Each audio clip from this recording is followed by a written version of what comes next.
Bonjour à tous et bienvenue sur boursicoté.com pour cette nouvelle analyse technique du CAC 40 en point matinal avec une configuration dont on pensait qu'elle allait repasser au-delà des 7577 points, qui repasse en dessous. On est donc dans le sillage de Wall Street qui a bien baissé hier soir après la clôture des indices européens.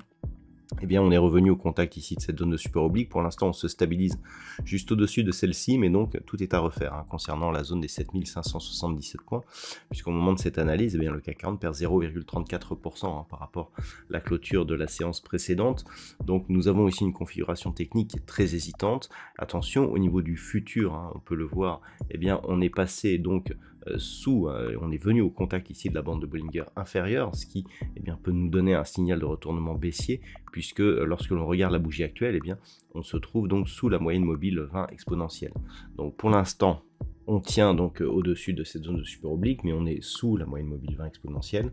On le voit, cette moyenne mobile ici qui est pour l'instant au-dessus du corps de cette bougie. Et il va falloir observer si on revient sur cette zone proche des 7520 points qui a été touchée hier, pour confirmer le mouvement baissier qui a été envoyé sur les futurs. Au niveau des indicateurs techniques, c'est plutôt baissier. Les histogrammes du MACD ici sont toujours sur une orientation baissière. On a vu une tentative de rebond hier, mais on repart à la baisse aujourd'hui.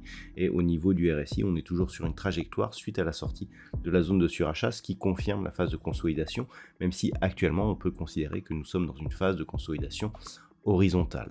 Donc pour l'instant, pas trop de signaux négatifs.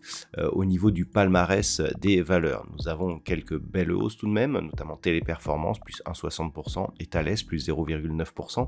Derrière AXA, Alstom ou Air Liquide sont sur des hausses proche de entre 0,4 et 0,5%. On a aussi des baisses, puisque Renault perd 2,09%, LVMH tire le CAC 40 à la baisse, la plus grosse capitalisation du CAC perd 1,18%. Pernod Ricard, Kering ou ST Microelectronics sont sur des baisses proches de 1,1%. Donc, d'un point de vue technique, on le voit ici, on a cette alerte. Pour l'instant, il n'y a rien de grave. On est au-dessus du support oblique. On est au-dessus d'une zone intermédiaire ici, proche des 7530 points. Mais par rapport, à la baisse que nous avons eue hier après la clôture, il va falloir être très vigilant par rapport à un éventuel accès baissier. On a eu des inquiétudes qui provenaient de Wall Street, et donc par rapport à cela, ça met directement en test ce support oblique qui est défini donc depuis la fin du mois d'octobre. Donc c'est ce qu'il va falloir surveiller. Une rupture de ce niveau nous donnera un signal de sortie de la dynamique, voire un signal de consolidation, surtout si on revenait ici au contact de la zone des 7520 points, voire au niveau de la zone ici des 7500 points.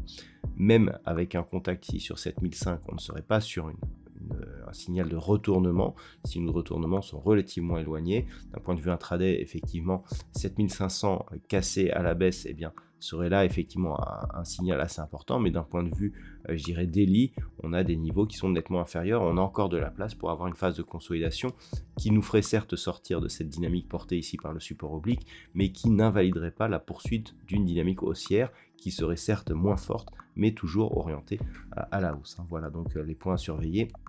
7005, 7435 sont les premiers niveaux, intermédiaires, sachant que si on repassait au-delà de la zone des 7577 points, le signal redeviendrait plus positif. Voilà donc ce que l'on peut dire d'un point de vue technique sur cette configuration. Au niveau de la macroéconomie, il n'y aura pas de statistiques majeures en Europe. Ce matin, nous aurons les chiffres du PIB du côté des États-Unis qui seront dévoilés à 14h30, ainsi que les inscriptions hebdomadaires du chômage, toujours à la même heure. Nous aurons aussi l'indice manufacturier de la Fed de Philadelphie. Voilà, c'est tout pour aujourd'hui. Je vous souhaite de passer une bonne séance. On se retrouve dès ce soir pour toutes les autres analyses techniques du site boursicoté.com.